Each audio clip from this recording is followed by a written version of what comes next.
In today's class, we are going to proceed with our next chapter, that is chapter 7. Name of the chapter is permutation and combination.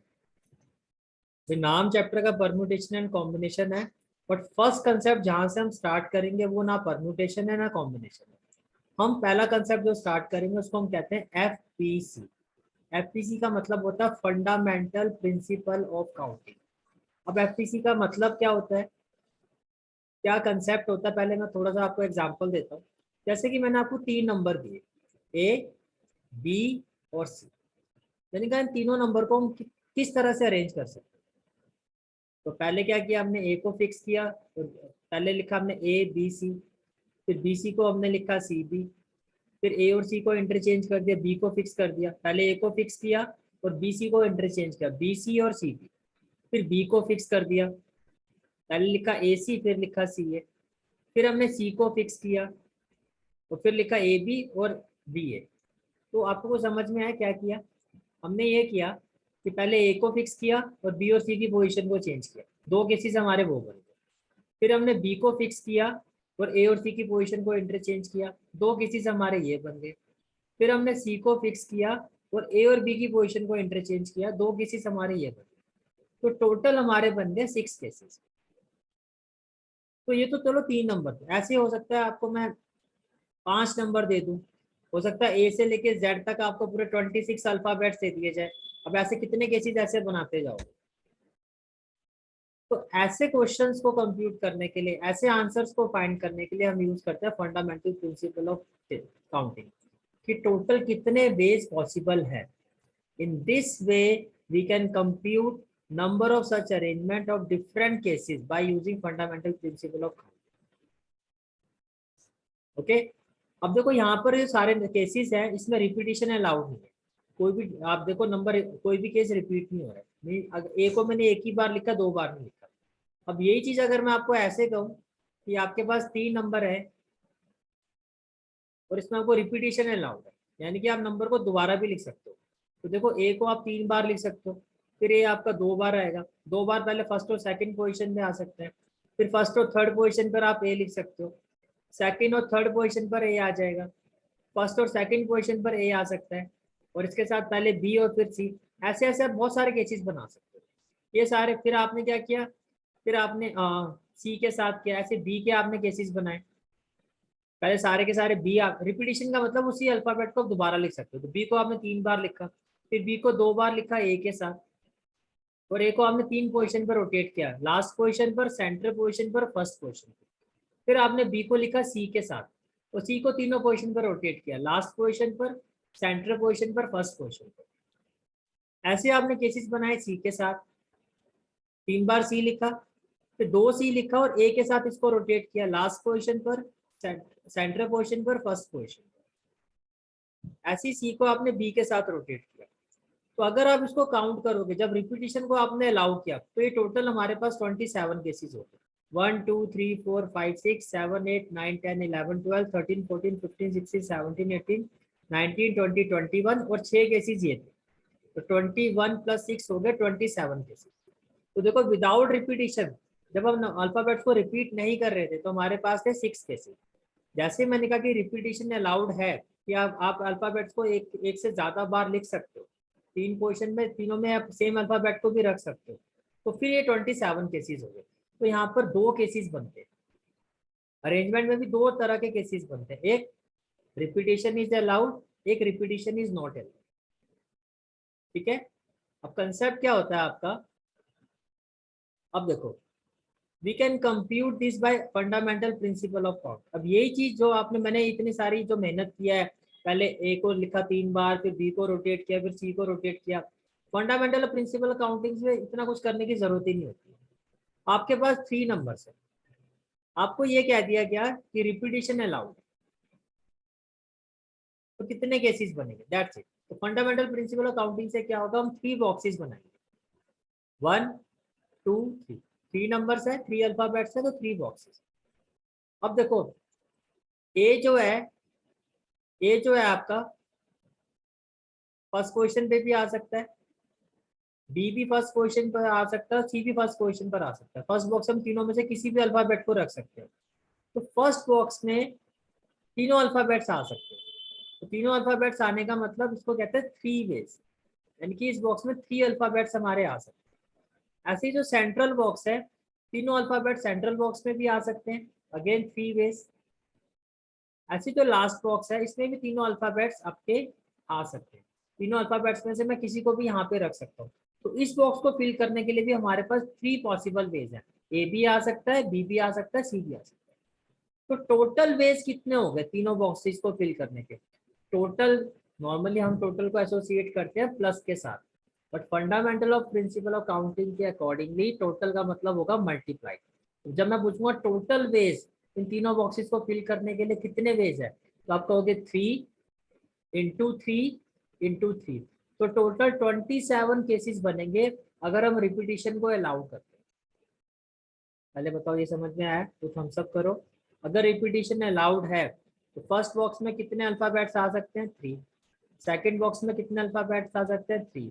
Third box में भी तीनों में से मैं कोई भी alphabet रख सकता हूँ। तो ये हो गए 3 वेज। तो टोटल हो जाएगा 3 × 3 × 3। ये हो गया रिपीटिशन अलाउड। चलो अब दूसरा केस भी समझा देता हूँ। फर्स्ट वाला केस, 3 बॉक्सेस है, 3 अल्फाबेट्स है, और मैंने कहा आपको कि रिपीटिशन इज नॉट अलाउड, कि भैया जो रिपीटिशन है वो अलाउड नहीं है। तो अगर यहाँ पर ए, देखो फर्स्ट बॉक्स में फिर क्या होगा, ए भी आ सकता है, बी भी आ सकता है, सी भी आ सकता है। तो फर्स्ट बॉक्स में तीनों अल्फाबेट में से कोई भी आ सकता है। तो फर्स्ट बॉक्स के फिल होने के 3 वेज है। बट जब एक नंबर यहाँ पर जो भी आ जाएगा, अब वो दोबारा यहाँ नहीं आ सकता। तो यहाँ के लिए कितने अल्फाबेट्स बचे हमारे पास? 2। फिर एक नंबर यहाँ आ गया, एक नंबर यहाँ आ गया, तो यहाँ के लिए एक ही अल्फाबेट बचा, तो यहाँ इस बॉक्स को फिल करने के 1 वे है। ये समझ में आ गया? जब रिपीटिशन अलाउड नहीं है तो जो अल्फाबेट यहाँ आ जाएगा वो यहाँ नहीं आ सकता। तो यहाँ के लिए पॉसिबल आपके पास 2 वेज है इसको फिल करने के। तो फिर यहाँ एक आ गया, यहाँ एक आ गया, तो इसको फिल करने के लिए आपके पास सिर्फ एक ही अल्फाबेट बचेगा, दैट इज 1 वे। तो टोटल वेज जब रिपीटिशन अलाउड नहीं है, when repetition is not allowed, when repetition is not allowed, it is equal to 3 × 2 × 1 = 6। और आपको याद होगा अभी जो हमने बनाए थे केसेस वो 6 है। अब देखो यहाँ पर ये बनाना और ये सिर्फ 3 अल्फाबेट्स में रिपीटिशन में इतने सारे केसेस हैं। तो ऐसे 3 में इतने, अगर 5 6 7 8 अगर मैं अल्फाबेट्स ले लेता तो कितने केसेस ऐसे बनाते रहोगे। तो इस चीज को हमने कैसे ठीक किया, कैसे इसको सिंप्लीफाई किया, बाय यूजिंग एफपीसी हम इजीली इस चीज को कर सकते हैं। ठीक है, रिपीटिशन नॉट रिपीटिशन दोनों ही हम फंडामेंटल प्रिंसिपल ऑफ काउंटिंग से हम निकाल सकते हैं। और इसमें टोटल का मतलब होता है नंबर ऑफ वेज को मल्टीप्लाई कर। ये हो गया when repetition is not allowed. तो एफपीसी क्या होता है? FPC tells us how many maximum arrangement we can make, यानी कि उन अल्फाबेट्स को यूज करके कितने अरेंजमेंट हम बना सकते हैं, रिपीटिशन और नॉट रिपीटिशन। ये आपका 7.1 का है कंसेप्ट। ठीक है, first of all make a note of this concept, then we will move to the exercise.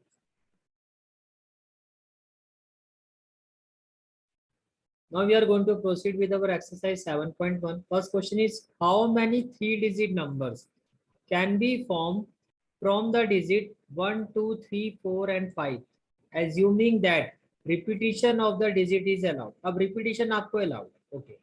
अब अगर repetition allowed है तो कितनी डिजिट का नंबर बनाना है? पहले तो ये देखो, आपको 3 डिजिट्स का नंबर बनाना है। 3 डिजिट्स का नंबर का मतलब I need to have 3 boxes, 1 2 and 3। अब देखो ये जो 5 डिजिट्स है, 5 डिजिट्स की 5 डिजिट जो है ये फर्स्ट प्लेस में आ सकती, फर्स्ट बॉक्स में आ सकती हैं। वही इनमें से कोई भी डिजिट जो है वो इस बॉक्स में आ सकता है। तो यहाँ पर 5 नंबर्स आ सकते हैं, तो 5 प्लेस। अब रिपीटिशन आपको अलाउड है, तो यही पांचों की पांचों डिजिट आपकी ये सेकंड बॉक्स में भी आ सकती है। तो यहाँ कितने नंबर आ सकते हैं? 5, अगेन 5 वेज। अब यही आपकी सारी की सारी जो डिजिट्स हैं, ऑल 5 डिजिट्स, ये थर्ड बॉक्स में भी आ सकती है। यहाँ के लिए भी, थर्ड बॉक्स के लिए भी कितने वेज हो गए? 5। तो can I say that total जो 3 डिजिट नंबर्स हम बना सकते हैं when repetition of digit is allowed is equal to 5 × 5 × 5, that is 125। अगर रिपीटिशन अलाउड है तो इन पांचों डिजिट्स को यूज करके हम ऐसे 3 डिजिट के 125 नंबर्स बना सकते हैं। ये क्लियर हो गया? प्रेजेंटेशन कैसे लिखनी है वो मैं अभी बताऊंगा एग्जाम में। अभी सिर्फ ये बताओ कंसेप्ट क्लियर हुआ? ओके। अब आते हैं नेक्स्ट पार्ट में, repetition of the digit is not allowed. Again आपने बॉक्स बनाया 1 2 3। अब देखो 5 डिजिट है, ये 5 डिजिट जो है फर्स्ट बॉक्स में से 5 में से कोई भी डिजिट आ सकती है, तो ये हो गया आपका 5 बेस। अब जो डिजिट यहाँ पर आ जाएगी वो यहाँ नहीं आ सकती, तो यहाँ के लिए हमारे पास बचे 4 नंबर्स, दैट इज 4 बेस। अब जो नंबर यहाँ आ गया वो भी फिक्स, जो नंबर यहाँ आ गया वो, अब वो यहाँ नहीं आ सकता क्योंकि रिपीटिशन अलाउड नहीं है। तो यहाँ के लिए हमारे पास बची 3 डिजिट, दैट इज 3 बेस। तो टोटल कितने 3 डिजिट के नंबर बना सकते हैं? 5 इंटू 4 इंटू 3, 5 4 जा 20, 23 जा 60। ये भी क्लियर हो गया? Any doubt then raise your hand. Clear है? अब बात करते हैं कि प्रेजेंटेशन एग्जाम में आप कैसे करते हो। तो आपको इस चीज को कैसे लिखना है? फर्स्ट ऑफ ऑल आप लिखोगे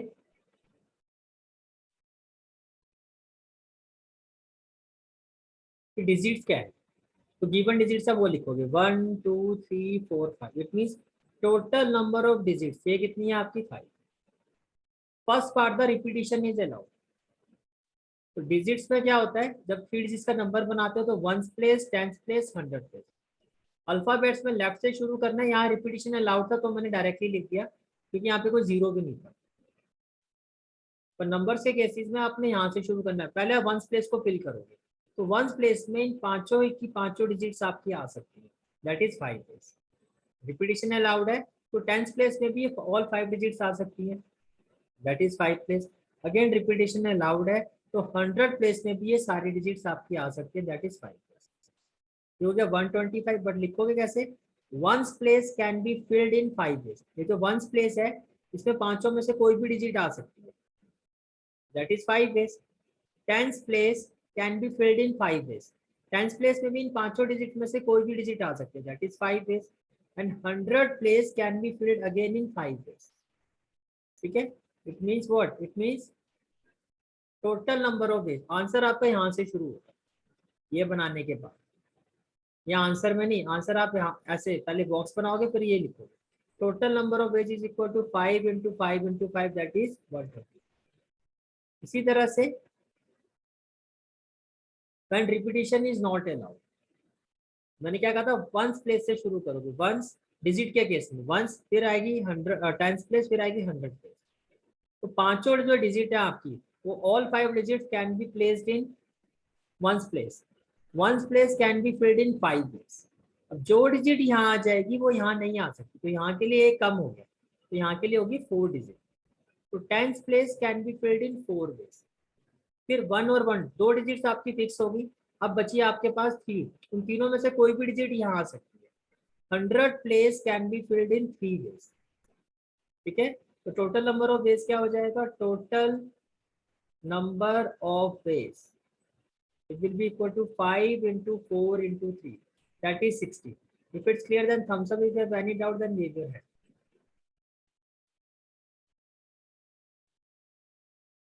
Okay, now make a note of this question.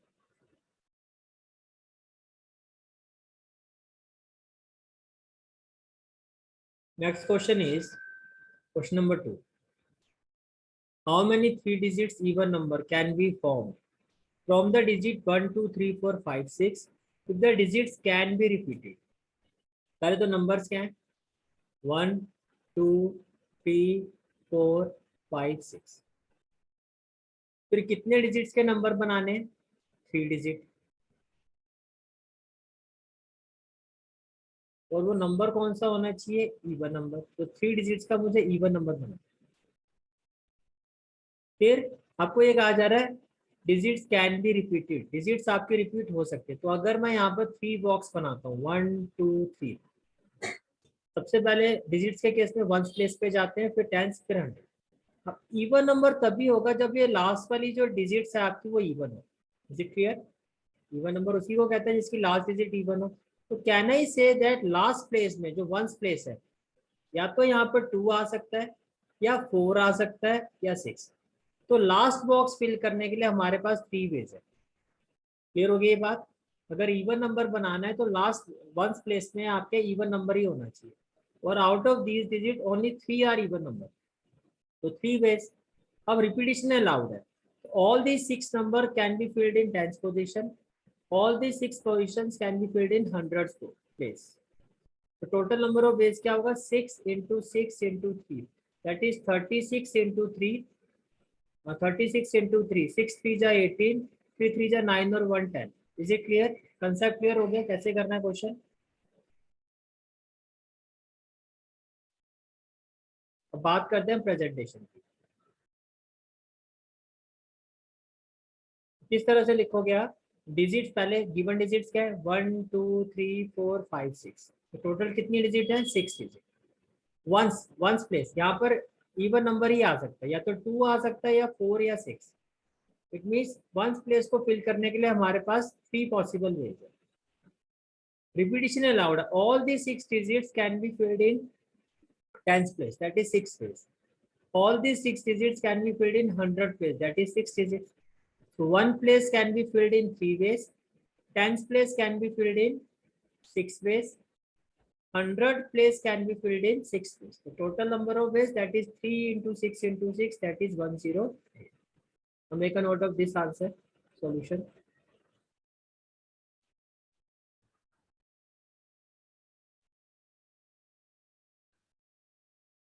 Next question is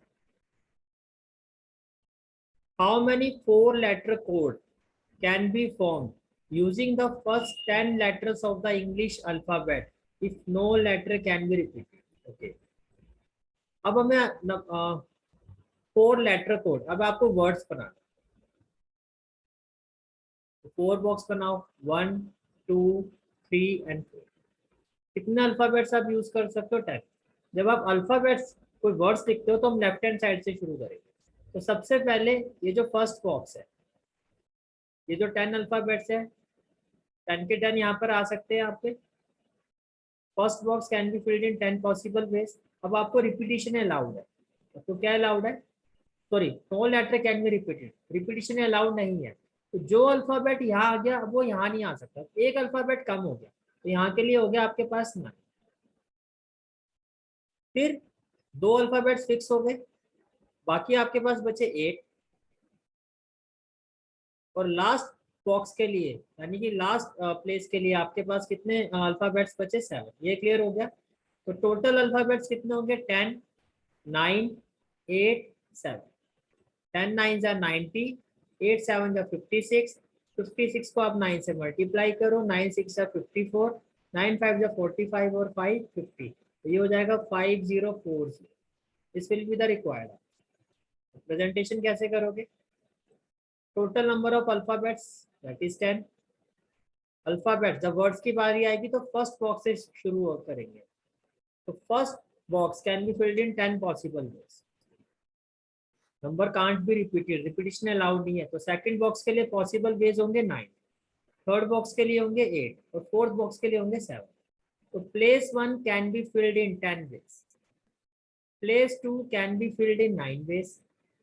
Place 3 can be filled in 8 ways and place 4 can be filled in 7 ways. तो total number of ways कितने हो गए? 10 into 9 into 8 into 7 that is 5040.